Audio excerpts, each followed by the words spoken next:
Hello and welcome to 66 Days to Success. I'm Jeff Ondash, and today we've got a wonderful show for you.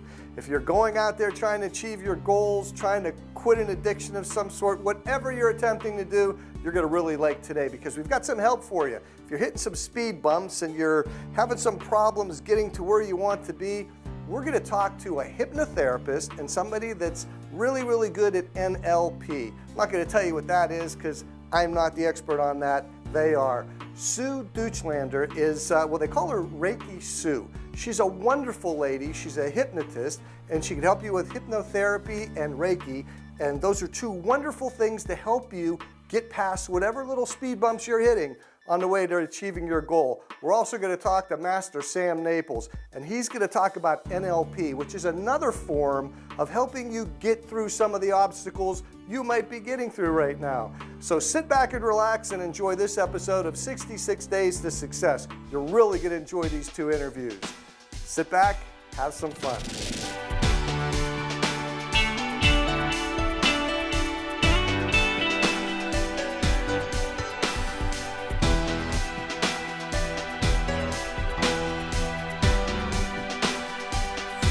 And welcome back to 66 Days to Success. And now we're going to talk a little bit about hypnotherapy, and I'm here with Reiki Sue. Yes. And okay, now Reiki Sue, how did you get that name? Because Reiki is a form of... It's healing. Healing.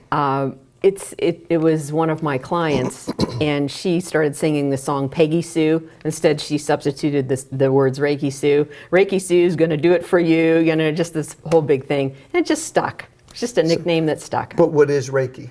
Reiki is actually, it's universal life force energy that fills everything. It fills everything that's alive.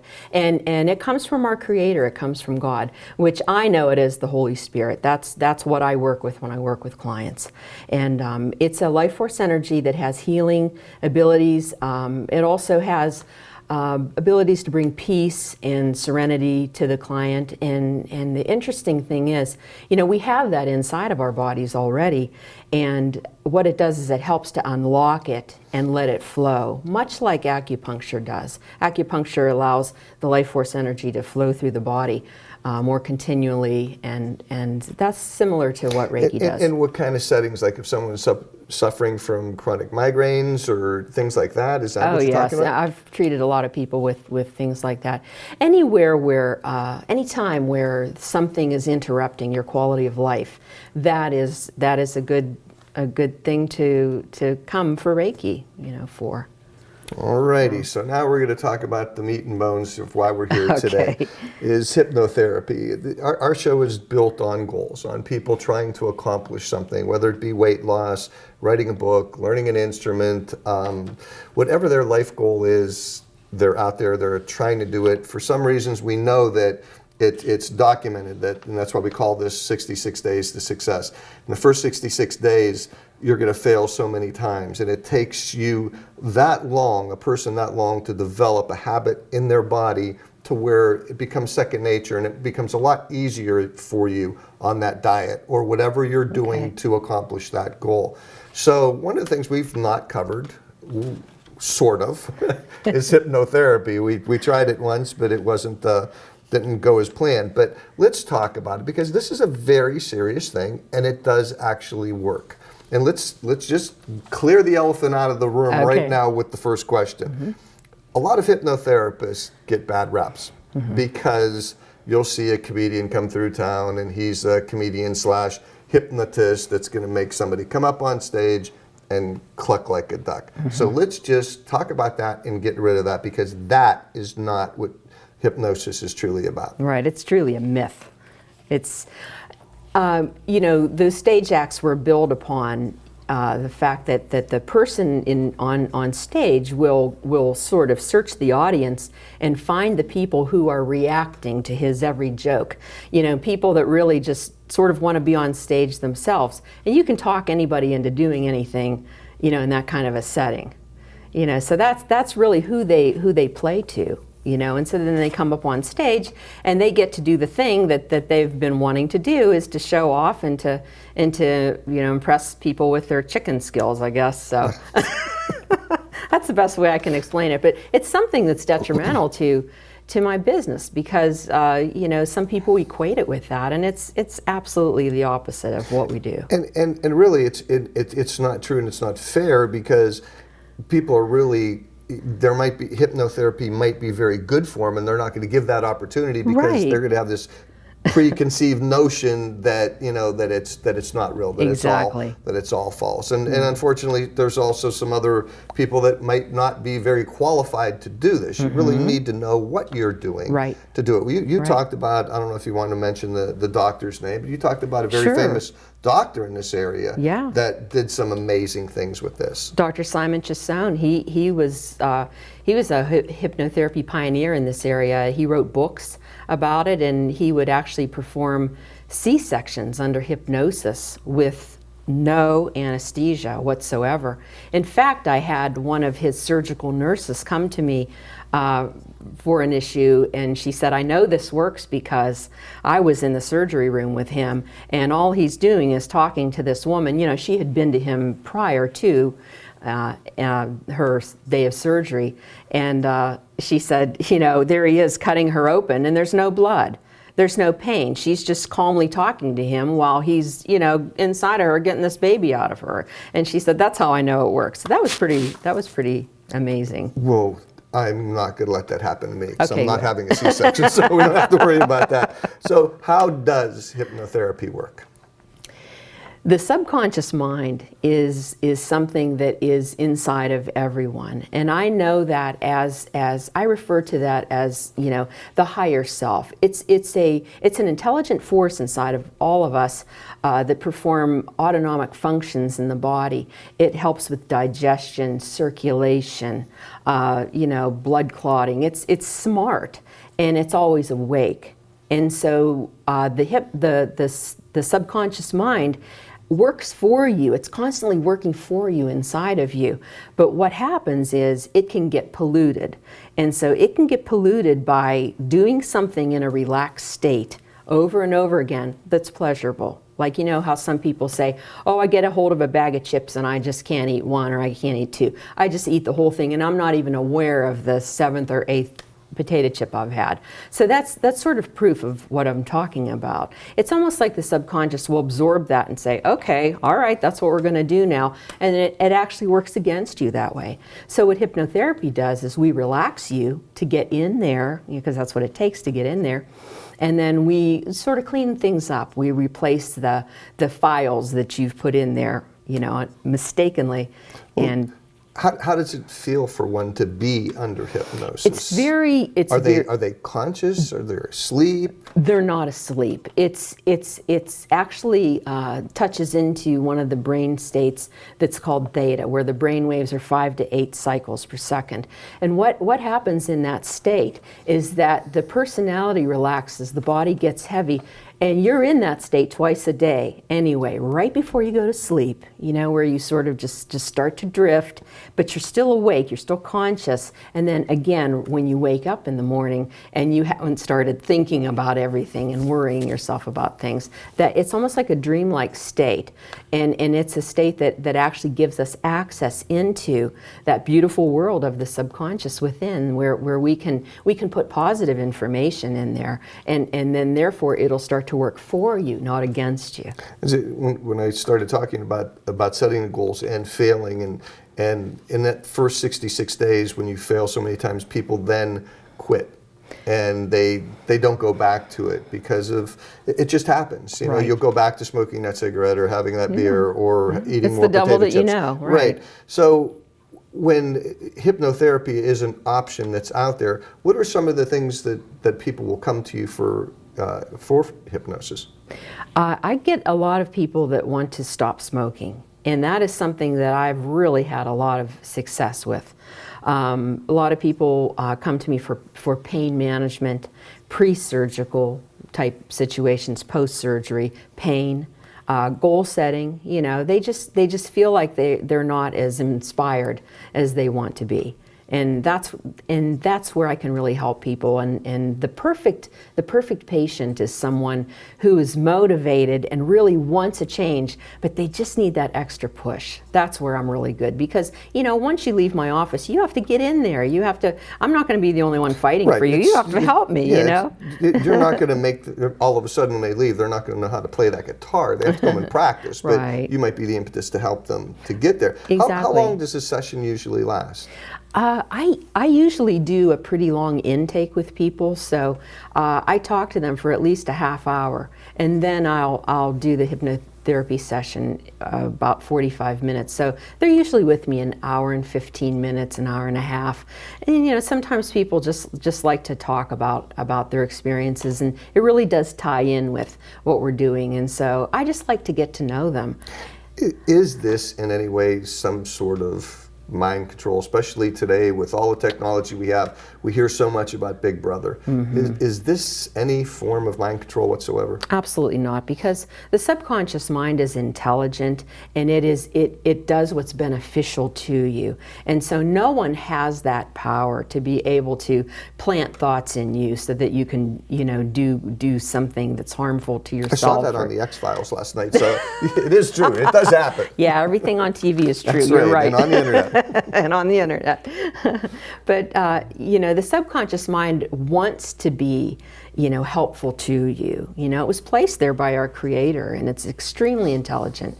And it's really good when it's doing what it knows how to do. And so hypnotherapy will help to free that up and clean it up so that it can really work for you. So how am I going to know if it's working for me? I come to you and I have my session, and let's say that I want to learn how to play that guitar.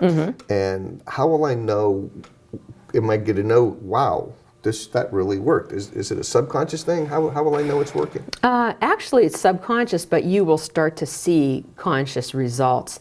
You'll be able to, you'll have it on your mind to seek out, maybe an instructor or a YouTube video on how to play the guitar, something like that, which is interesting. I'm actually a guitar instructor. Oh, you are? Yes. So if you want to learn how to play. I have a guitar that I need to learn how to play, so maybe you can hypnotize me into doing that. I'm actually a musician, so I went to the Dana School of Music, and I have a minor in theory, and I've been playing the guitar since I was 7 years old, and I'm a composer too. So you might be the right person for me I'm thinking. In terms of sessions, does somebody come to you one time and then, you talked about you have a lot of success with smokers. Does somebody come to you one time and then, wow, I'm done? Or does it take I've had that happen. A repetitive amount of times to come back? What I do, Jeff, is I make people a recording of their session. So I record their session on a cassette tape, and then I strongly suggest to them during their session and afterwards that they would listen to that, like right before they go to bed, when they're relaxed. It'll help them get a good sleep, and the information will go into the subconscious, because, like I said, the subconscious never sleeps. It's always awake. It's always trying to help you. So, it all depends on the client. Sometimes I get people in there, that want to quit smoking, and they reek of like cigarettes so bad they just smoke 3 packs before they came in. And that tells me that you're probably not going to be able to quit with just once. And so I'll talk to them and say, would reduction therapy be better for you? Let's maybe, put this out over time a little bit. And then I give them a tape to listen to. Right. It's all, I work on an individual basis with people. Does the person have to be, like we talked about the comedian that looks to pick out the people. Does the person have to be strong-willed, or is it somebody that really has, weak-willed, I guess, for the lack of a better term? No, I've worked with both types of people, and it's interesting because I find that people who are really, really strongly opinionated and very strong-willed, I'm easy to talk to. My office is it's like a living room. I mean, it's really beautiful and it's very calming. And, people know within moments of meeting me that I'm just really there to help them, and I'm on their side. And so it gives that strong-willed person a safe place to land. And I'll tell you what, they go down quicker than anybody. The bigger they are, the harder they fall. Really? Sort of like that, yeah. So when you say go down, it's not again going to sleep. No. It's going into just a Extremely state of relaxation. Very similar to where you go right before you fall asleep, but you're still aware of your surroundings. Where you're just, you don't really want to get up out of bed, but you're just really calm, and it's almost like a pleasant drowsiness. It's a very, very pleasurable experience. Is this something that also would work on groups? Or do you work on groups, or would you rather individuals, or do you do both? I don't have anything against doing a group, but I can't tell you the number of people who come to me who said, I didn't have any success in a group. There were too many people. I was distracted. Yeah, I don't mean to interrupt you, but there's those people that also, not the comedian ones, but they come to town with the big group setting, and they fill up a room, and I don't know what they charge or whatever, but they do it on one night, and then they're gone. And then they think that that's going to be the be-all, end-all to that.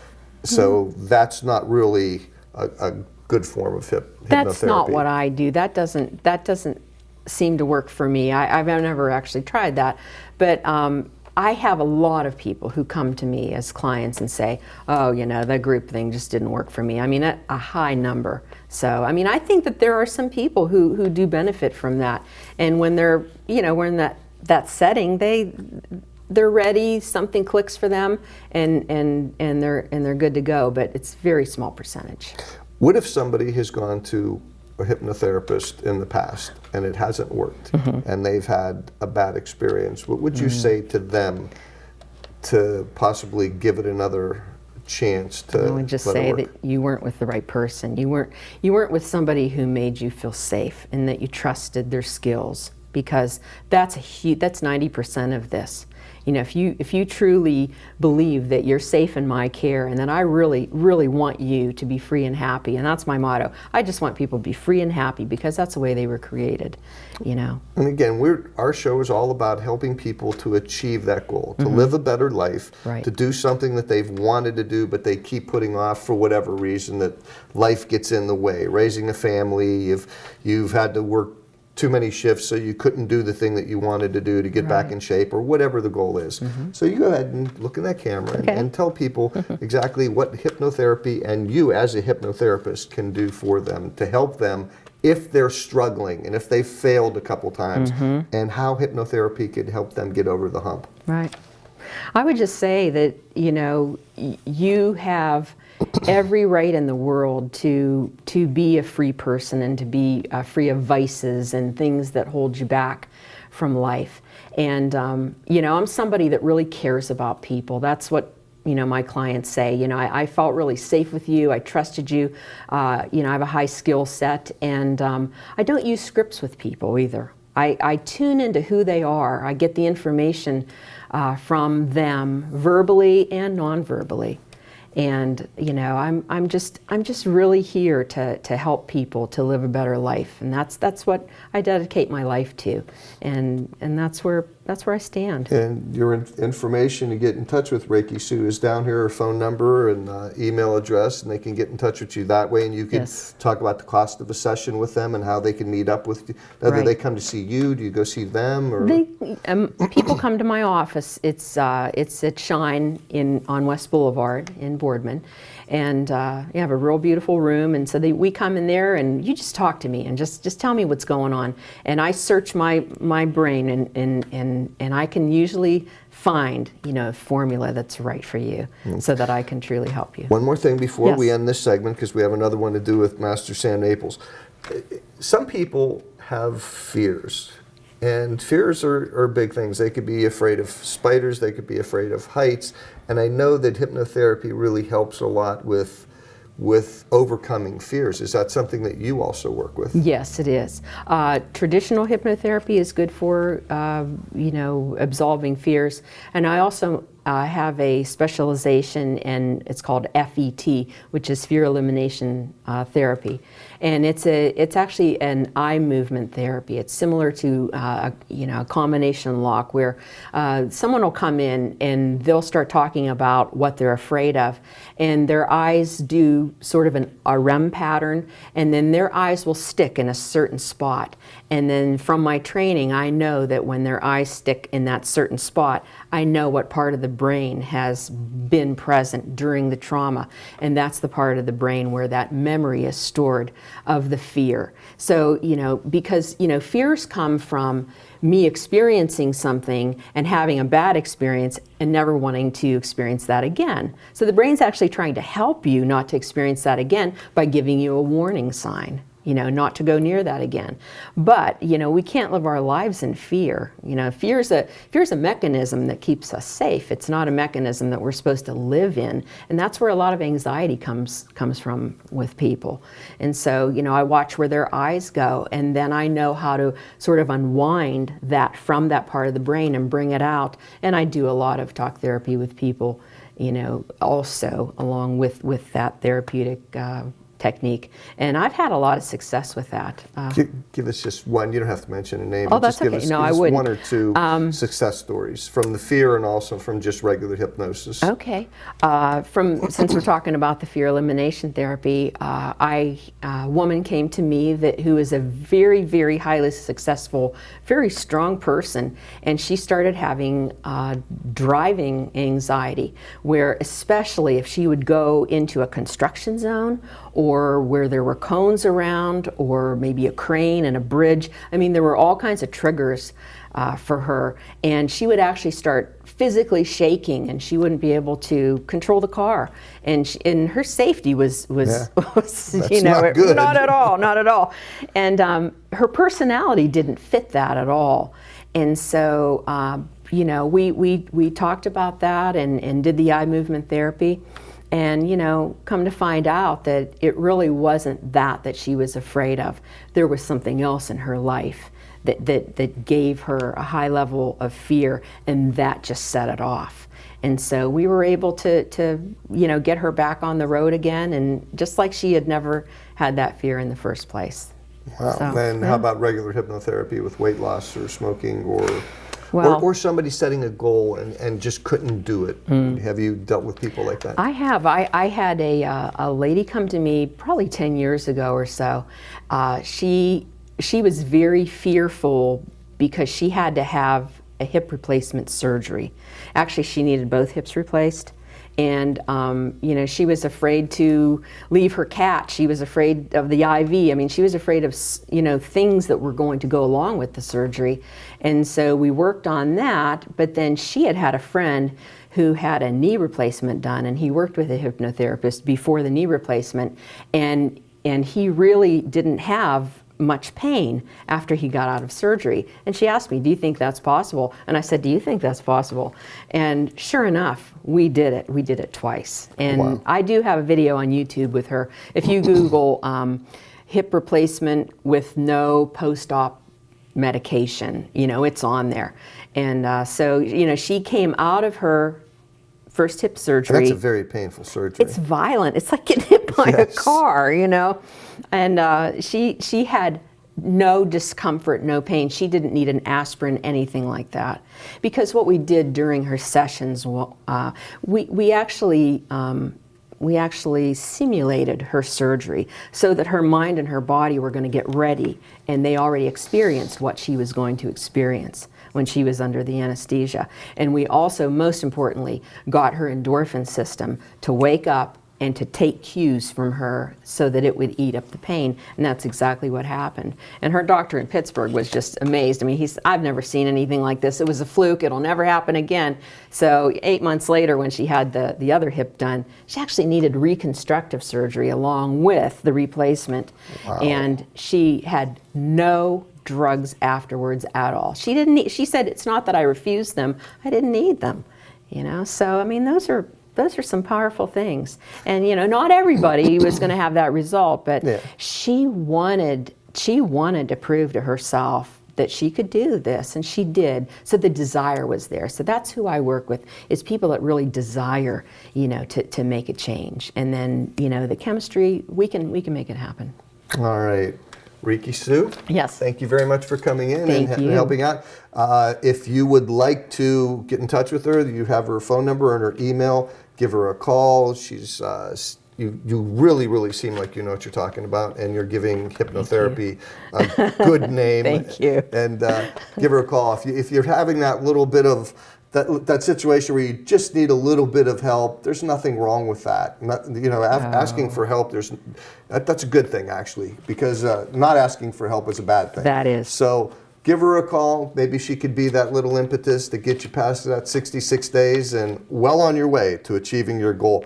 We're going to take a quick break and we're going to come back with Master Sam Naples. Thank you very much, Reiki Sue, and you have a great day. You too. It was a pleasure meeting you. We'll be right back.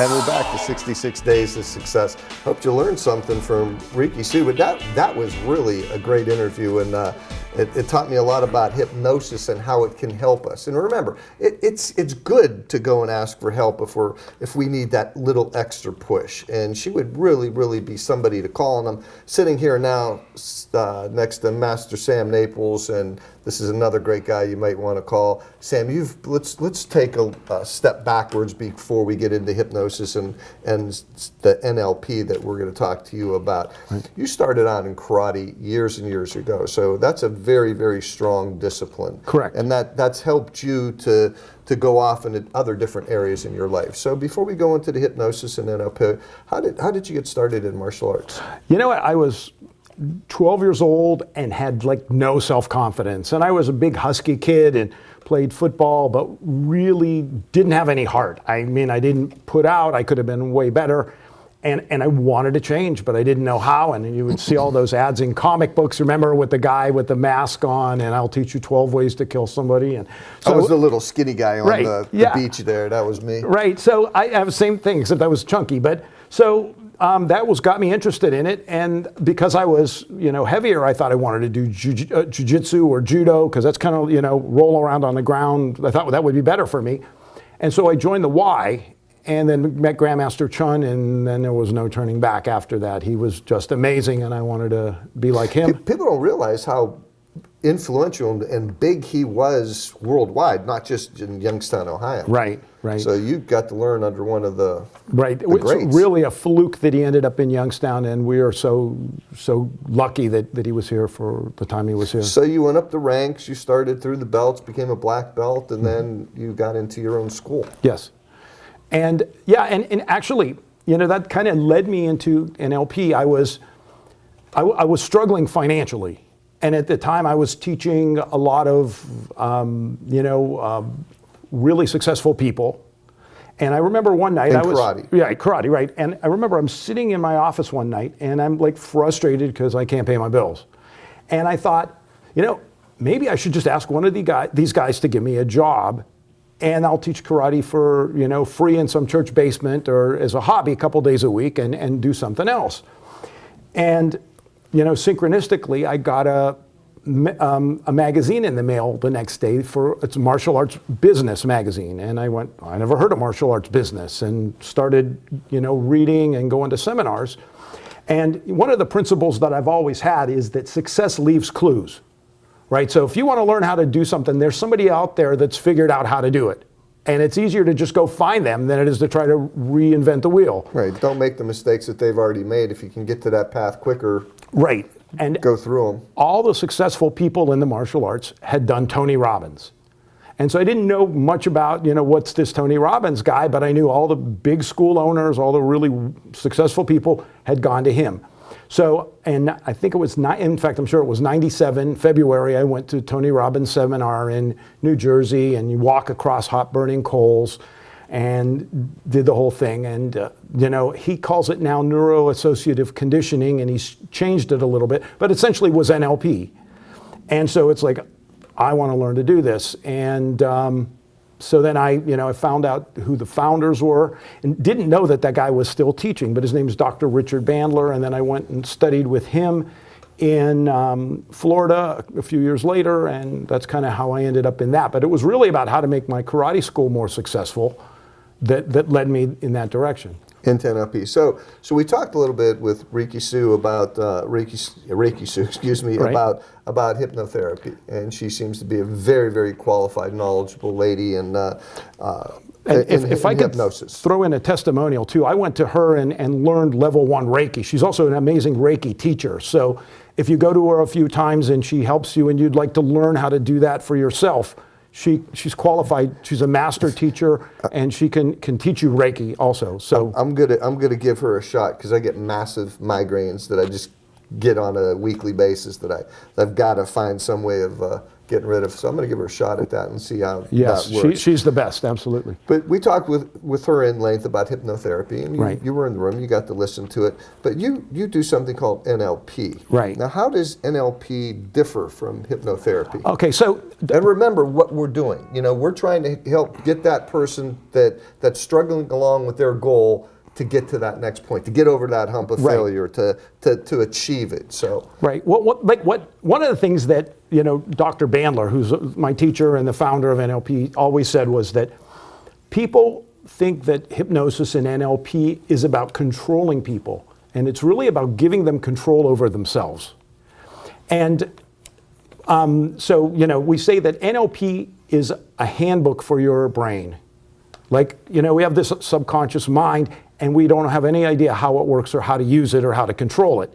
And that's what NLP does. And the way it started was Dr. Bandler got hired to transcribe the work of Fritz Perls. Fritz Perls invented Gestalt therapy, which in simple terms, you visualized dead relatives sitting in a chair and screamed at them. And after you got done yelling at them, you felt better.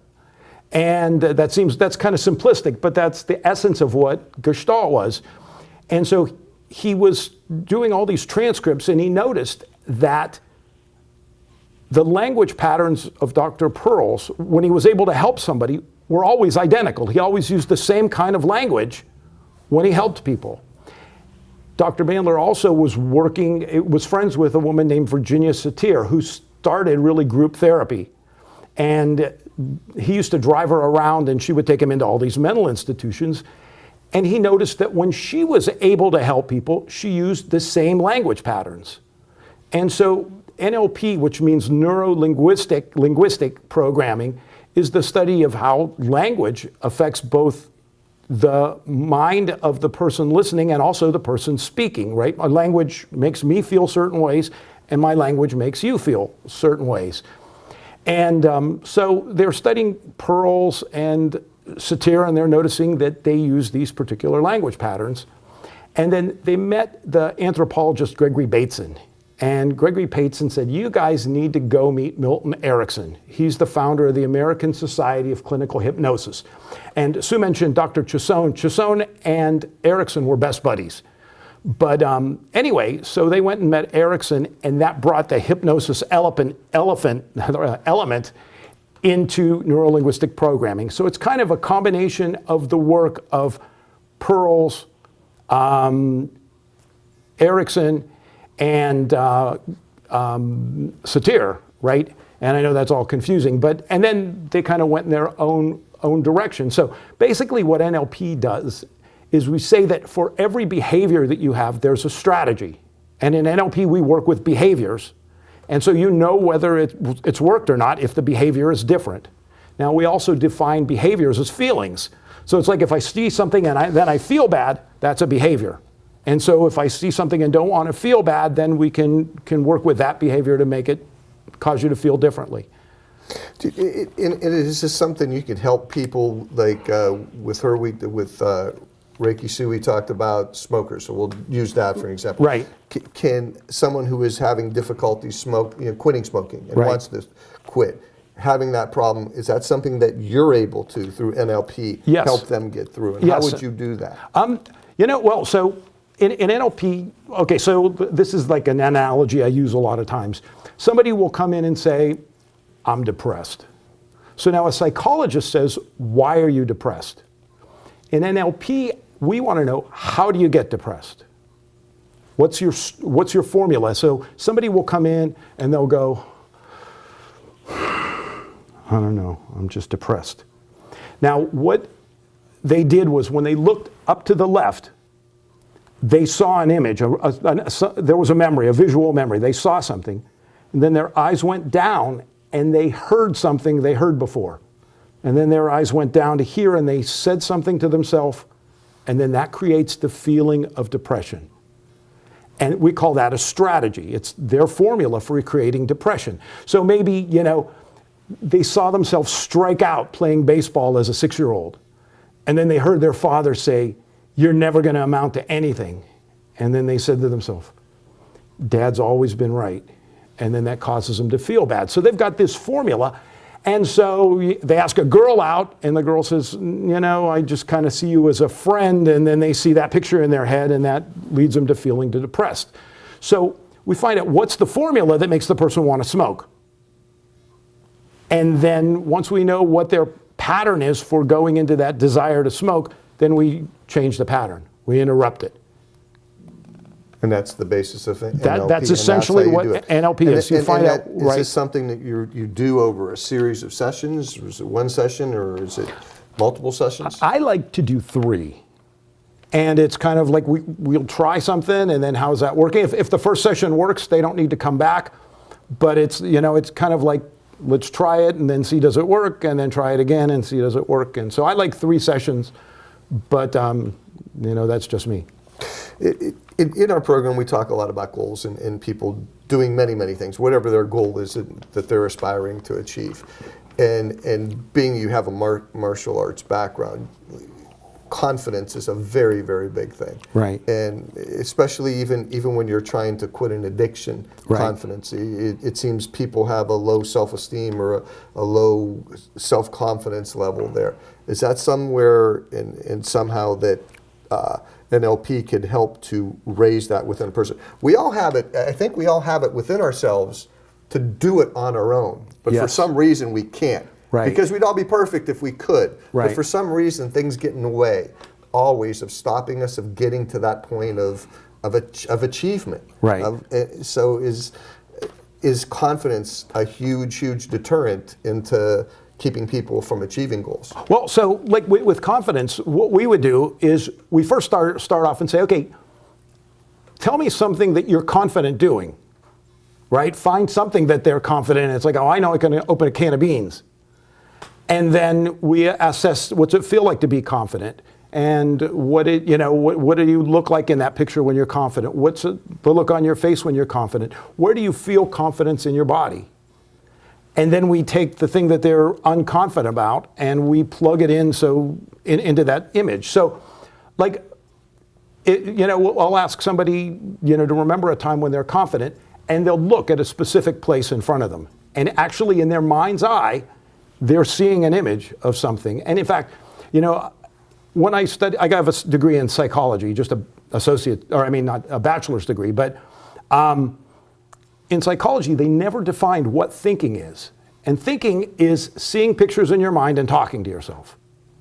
And so in NLP, we deal with the pictures and the stuff you say to yourself. So, remember a time when you were confident, and, how does it feel to be confident? And then take that, when the thing you're unconfident about, quite often the picture is in a different location. We found that spatially, where the image is determines how you feel about it. And so then we do techniques to put the image in the other spot. I know this is not clear, maybe. No, it's not. So give me the big difference between NLP and hypnosis then. I know yours is language. Right. And theirs is...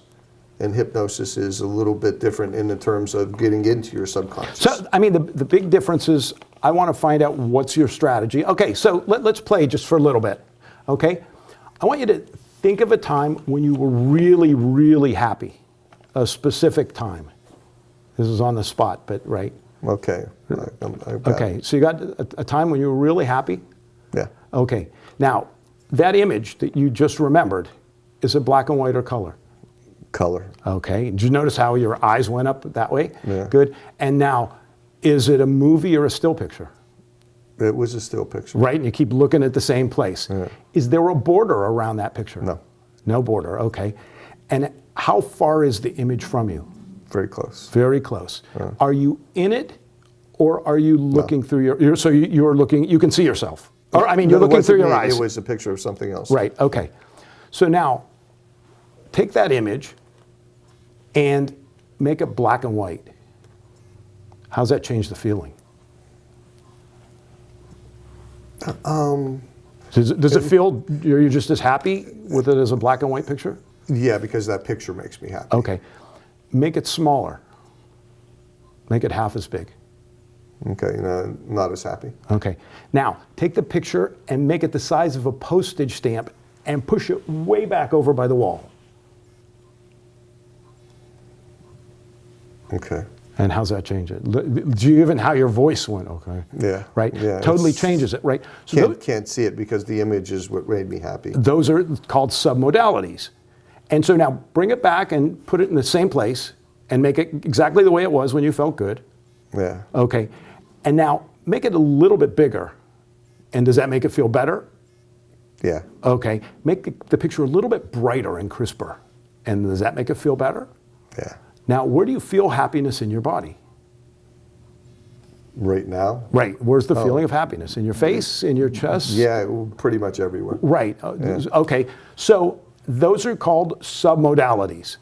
And in fact, the way Dr. Bandler discovered this is there was a psychiatrist that brought this girl to him and said, the girl walks in and sits down and he says, so who are you and why are you here? And she says, I murdered my parents.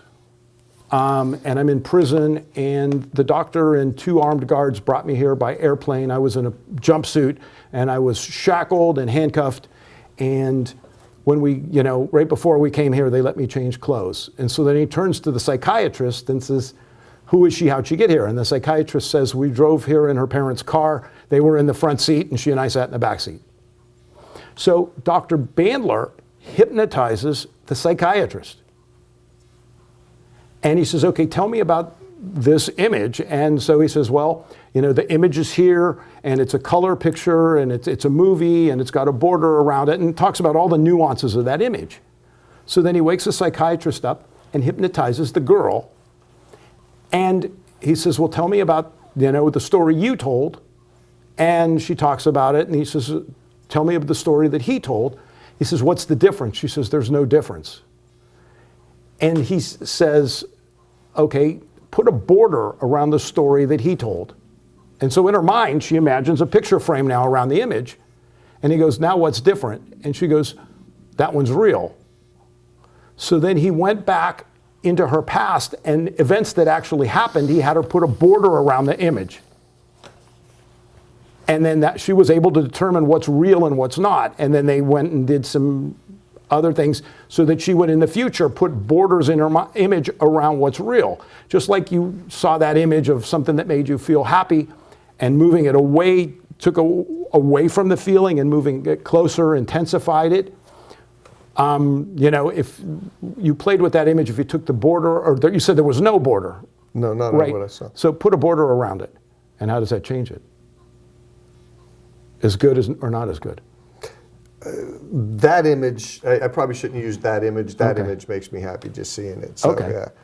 But actually, it makes me less happy with the border on it. Okay, interesting. Take that away. So now, think of a time when you were unhappy. But before you do that, I want it to be something that's not a big deal. I did this one time with a woman, and she starts sobbing in this restaurant, and she's going, oh. And so I always say, pick something that, like, you ordered chicken salad and they brought you tuna salad. Not, and she's going, my husband left me, and she's going on and on and on. I said, no, chicken salad, not tuna salad. So something that just irritated you, you wanted black coffee and they gave you cream and sugar or something. But something that just, Yeah, because what I was using a picture of my pup, my golden. Right. Oh. And I just had to put her down, so I'm not going there. No, so right. You already went there. Start blubbering Stop right in the middle of this. So let's think something that's going to that irritated me.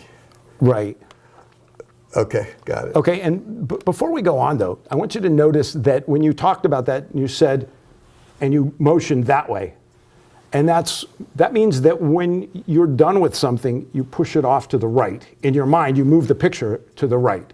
And quite often, people will tell you what they do with their images and what they do with their feelings, with their hand movement, totally unconsciously. So that's in NLP, we pay attention to all the movements.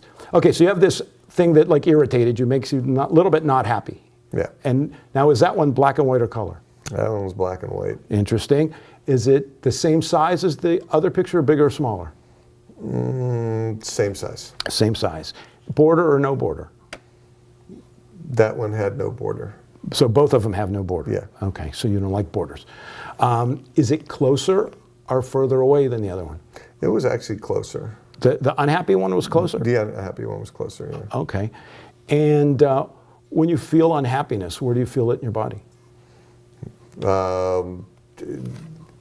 In my head. Anger. Different Anger. place. Than, Yeah. Okay. Anger. So now, is it a still picture or a movie? Still. It was Still picture. And the first one was a movie, right? Yeah, no, it was still also. Both still. Okay. Yeah. Take this image and make it color. Okay. And how does that change it? It still Better keeps or me worse? angry. It makes it better. Okay. Yes, it makes it better. Okay. And now move it back the same. Oh, before we go on though, right? So you had the image of the thing that made you happy, and you have the image of the thing that makes you unhappy. Like spatially, where are the two images? Like, so the happy image is here and the unhappy image is here, or where are they? Oh, yeah. They're not in the same place. No. Right? No, So where's the happy image at? happy image is right here. And the unhappy one? Interesting, right? And so if somebody had something they wanted to change, moving the image to here changes how the body deals with it, right? So, and do that just for a second. Take the unhappy image, and it's a color movie. It's a color picture now, right? And make it a movie, and is that better or worse? Actually, it makes it worse. Okay, Yeah, go back to the still picture. Reliving that little moment there. So. And then take that, make it a still picture again, Okay. but color still picture, Okay. and move it so that it's in the same spot as the other image. Okay. It's less aggravating. Okay.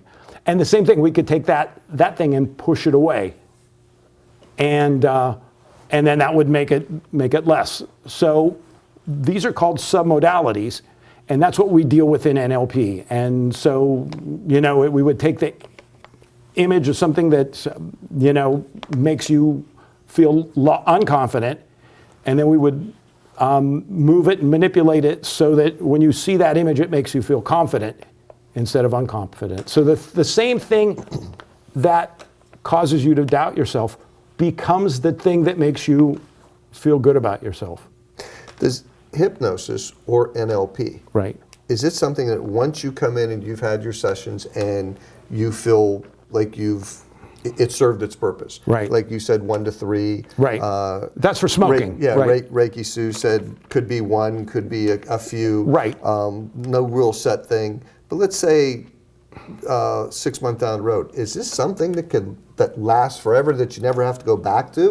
Or is this something that could reoccur? I mean, you could have relapses in your addiction or your unhappiness or your self-confidence or just failing again in your attainment of your goal. It's a really good question, and I'm glad you asked it. Your unconscious mind is purposeful, right? But it's not rational. And so, I always use the analogy that if somebody smokes when they're stressed and they smoke after they've been intimate, those two smokings are not for the same reason, right? You better not be stressed after you've been intimate, right? You would hope. Right. So it's for two different reasons. And so sometimes we deal with one reason, but there are other reasons your subconscious mind maybe has you smoke. And so sometimes that's why we need to do more than one session. Two different aspects of why it made you do that. And so you stop smoking and everything goes really good, and then a parent becomes ill and you're afraid you might lose them, and you're like really stressed out at that time in your life, and your unconscious mind goes, hey, that smoking thing works good for stress. And you might pick it up again because your unconscious is looking for some other way to deal with the stress. So it might go back to it for a different reason. And so then, So the answer to this is no, it's not forever. Well, it could be, but you could have a... It's forever for the reason you came in for.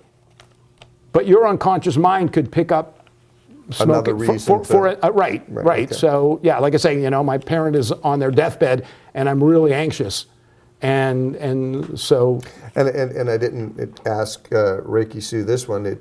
Hypnotism, is it good to every so often to go back, just like a little, just to keep you going on the right path again? Well, to have that message Sue to you again. Gives you a tape, and that's a really great way that you can kind of relive the session over and over. In NLP, our theory is that if once you've done it, you don't need to do it again. That's kind of a little difference between NLP and hypnosis.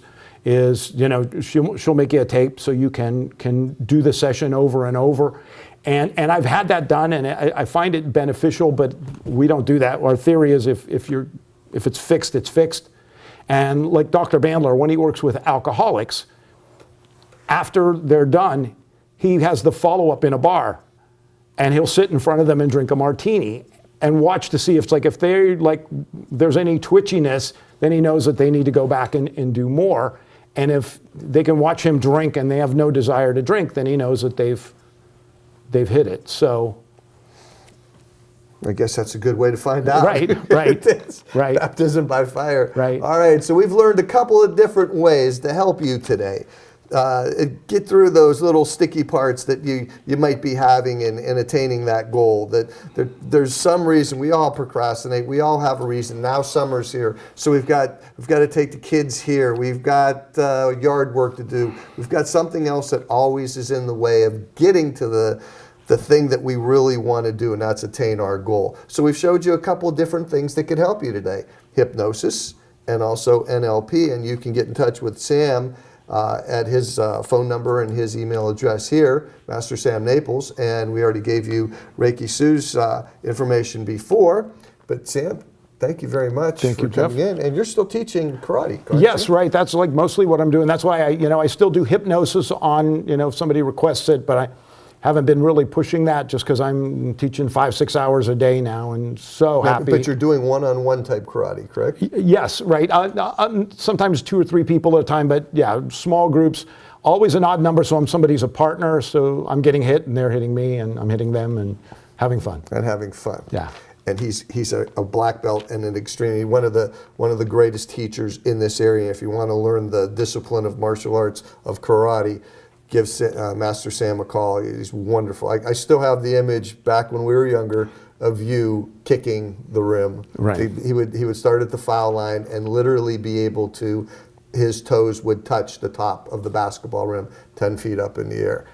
You had some chops back then. Yes. And you've come a long way through. I've watched you throughout the years as we've got a little bit grayer. Right. And then we've lost some of the health and movement. Right. To a point where you couldn't walk for a while, basically. I mean, taking 1 or 2 steps was painful, and you had 2 massive hip operations, and you're doing wonderfully now. And I'm so happy for you, and I'm glad things are going good. So if you want to learn karate, give him a call. If you need some help with a goal, NLP is the way to go for Sam. And hypnosis, he also does hypnosis too. You could give him a call for that. That's going to do it for this session with Master Sam, and we're going to be right back and finish up 66 Days to Success. Master Sam, thank you very much. See you in a couple seconds.